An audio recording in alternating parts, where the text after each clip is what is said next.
Don't forget to subscribe. Subscribe for more.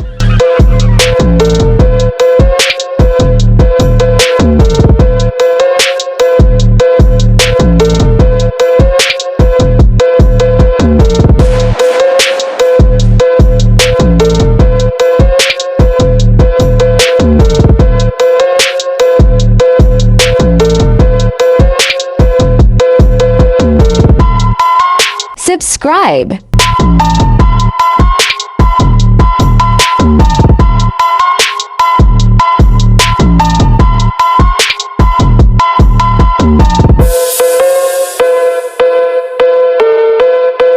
Thank you for watching.